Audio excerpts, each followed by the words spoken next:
Pile సమస్యతో బాధపడుతున్నారా? ఇప్పుడు లేజర్ చికిత్సతో ట్రీట్మెంట్ రేంజ్ హాస్పిటల్స్ లో శాశ్వత పరిష్కారం. ఇప్పుడే సంప్రదించండి. ఆంధ్రప్రదేశ్ రాజధాని అమరావతిలో అంతర్జాతీయ క్రికెట్ స్టేడియం డెవలప్మెంట్ కి ఒక అడుగు ముందుకు పడింది. ఇప్పటికే దేశంలోనే అతిపెద్ద స్టేడియం నిర్మిస్తాం, దానికి తగ్గట్టుగా బీసీసీఐ సహకరించాలనేటువంటి ఒక ప్రతిపాదనని ఆంధ్ర క్రికెట్ అసోసియేషన్ బీసీసీఐ ముందర ఉంచింది.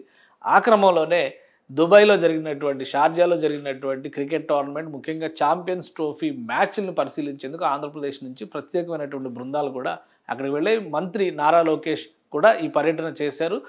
ఆంధ్రప్రదేశ్లో సకల వసతులతో దేశంలోనే అతిపెద్ద స్టేడియం అమరావతి ప్రాంతంలో ఏర్పాటు చేయడానికి కావాల్సినటువంటి ప్రణాళికను సిద్ధం చేస్తున్నట్టుగా కూడా ప్రకటించారు. 60 ఎకరాల విస్తీర్ణంలో భారీ ఇంటిగ్రేటెడ్ స్పోర్ట్స్ కాంప్లెక్స్ని డెవలప్ చేస్తూ ఉన్నారు. క్రికెట్ స్టేడియంతో పాటు ఇందులో ఇతర క్రీడలకి సంబంధించి కూడా ప్రత్యేకమైనటువంటి వసతులు, సౌకర్యాలు, ట్రైనింగ్ సిస్టమ్స్ అన్నీ కూడా ఫోకస్ చేస్తామని అసెంబ్లీ సాక్షిగా నారా లోకేష్ ప్రకటించారు. ఇప్పుడు ఈ దిశగా ఒక అడుగు ముందుకు పడింది. ఐసీసీ చైర్మన్గా ఉన్నటువంటి జైషా, బీసీసీఐ చైర్మన్గా ప్రెసిడెంట్గా ఉన్నటువంటి Roger Binny Andhra cricket association ప్రతిపాదనలకి క్లియరెన్స్ ఇచ్చినట్టుగా తెలుస్తుంది.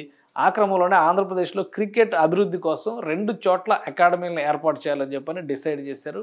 ఒకటి ఉత్తరాంధ్ర ప్రాంతంలో విజయనగరంలో ఏర్పాటవుతుంది, మరొకటి ఉమ్మడి కృష్ణా జిల్లా పరిధిలో ఉన్నటువంటి మూలపాడులో మరొక క్రికెట్ అకాడమీ ఏర్పాటు అవుతుందని చెప్పి ఆంధ్ర క్రికెట్ అసోసియేషన్ చైర్మన్గా ఉన్నటువంటి కేసినేని శివనాథ్ వెల్లడిస్తున్నారు. అలానే ఏ విధంగా ఉండబోతోంది వీటికి సంబంధించినటువంటి, ముఖ్యంగా విజయనగరంలో ఏర్పాటు అయ్యేటువంటి క్రికెట్ అకాడమీ పూర్తి స్థాయిలో ఉత్తరాంధ్రలో ఉన్నటువంటి టాలెంట్ని వెతికి చేసేటువంటి ప్రయత్నాలు చేయబోతుంది. ఉత్తరాంధ్ర పైన ఫోకస్ పెడుతుంది. ఇక మధ్యాంధ్ర పరిధిలో చూస్తే కనుక మూలపాడు వద్ద ఏర్పాటు అయ్యేటువంటి అకాడమీ ఇక్కడ యువతని క్రికెట్లో ఉత్సాహపరిచేందుకు ప్రత్యేక చర్యలు తీసుకుంటుందని చెప్పని ఆంధ్ర క్రికెట్ అసోసియేషన్ చెబుతుంది. ఇప్పటికే 60 ఎకరాల విస్తీర్ణంలో భారీ cricket stadium, integrated sports complex నిర్మాణం అనేటువంటి ప్రతిపాదన అమరావతి ప్రాంతంలో చేశారు. అమరావతిలో మరొక ముఖ్యమైనటువంటి విషయం ఏంటంటే ఒక స్పోర్ట్స్ సిటీనే డిజిగ్నేట్ చేసింది రాష్ట్ర ప్రభుత్వం. దాదాపు 5,000 ఎకరాల భూముల్ని క్రీడాపరమైనటువంటి ఇన్ఫ్రాస్ట్రక్చర్ డెవలప్మెంట్ కోసమే ఆంధ్రప్రదేశ్ ప్రభుత్వం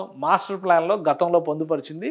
సో ప్రతి నగరానికి, అంటే 9 నగరాల సముదాయంగా అమరావతిని ఇప్పటివరకు చెబుతూ వస్తున్నారు. కాబట్టి ఆ ప్రతిపాదనలో భాగంగానే స్పోర్ట్స్ సిటీలో కూడా మొదటి అంకురార్పణ క్రికెట్ స్టేడియంతోనే జరిగేటువంటి అవకాశాలు కనిపిస్తున్నాయి. ఆ దిశగా ఇప్పుడు బీసీసీఐ నుంచి సానుకూల సంకేతాలు వస్తున్నటువంటి నేపథ్యంలో ఆంధ్రప్రదేశ్ ప్రభుత్వం వీలైనంత తొందరగా ల్యాండ్ అలాట్మెంట్ ప్రక్రియ దిశగా వెళితే వెంటనే అక్కడ భూమి పూజకు సంబంధించి కానీ పనులు మొదలు పెట్టడానికి ఉన్నటువంటి ప్రణాళికను కానీ సిద్ధం చేసేటువంటి అవకాశం ఉంది. అలానే బీసీసీఐ నిర్దేశించినటువంటి అంశాల ప్రకారం 2 నుంచి 2.5 సంవత్సరాల్లో ఈ ప్రాంతంలో క్రికెట్ స్టేడియం డెవలప్ చేయాలనేటువంటి అంశాన్ని డెడ్ లైన్ కూడా విధిస్తున్నట్టుగా తెలుస్తుంది. మరోవైపు విశాఖలో ఉన్నటువంటి క్రికెట్ స్టేడియాన్ని రాబోయేటువంటి 2 నెలల్లో పూర్తిగా ఆధునీకరించాలి. అక్కడ ఆధునిక వసతులు కల్పించేటువంటి బాధ్యతను కూడా ఏసీఏని తీసుకోవాల్సిందిగా బీసీసీఐ ఆదేశించినట్టుగా సమాచారం వస్తుంది. అంటే 2 ప్రధానమైనటువంటి క్రీడా వేదికలు ఆంధ్రప్రదేశ్లో సిద్ధం కాబోతున్నాయి.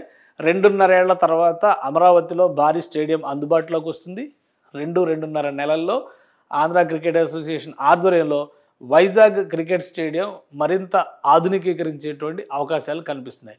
సో మొత్తంగా ఎలక్ట్రానిక్ సిటీలో ఎల్ఎన్టీ ఐటీ టవర్ ప్రణాళికని ఆంధ్రప్రదేశ్ ప్రభుత్వం సిద్ధం చేసింది. ఇప్పుడు స్పోర్ట్స్ సిటీలో క్రికెట్ స్టేడియానికి సంబంధించినటువంటి పనులు కూడా ముమ్మరం చేసేటువంటి అవకాశాలు ఈ సానుకూల సంకేతాల తర్వాత స్పష్టంగా కనిపిస్తున్నాయి. బీసీసీఐ నుంచి ప్రతినిధుల బృందం అమరావతి ప్రాంతంలో పర్యటించేటువంటి అవకాశం ఉంది. స్పోర్ట్స్ సిటీగా డిజిగ్నేట్ చేసినటువంటి ప్రాంతాల్లో 60 ఎకరాల భూములను ఎక్కడ కేటాయిస్తారు, అనుకూలంగా ఉన్నటువంటి భూములు ఏవి కూడా పరిశీలించేటువంటి అవకాశాలు కనిపిస్తున్నాయి. అతి త్వరలోనే దీనికి సంబంధించి క్లారిటీ వస్తుంది. ముఖ్యంగా ప్రధానమంత్రి పర్యటన సందర్భంలో జరిగేటువంటి శంకుస్థాపనలో ఇది కూడా ఒకటి ఉండే అవకాశం ఉండొచ్చు.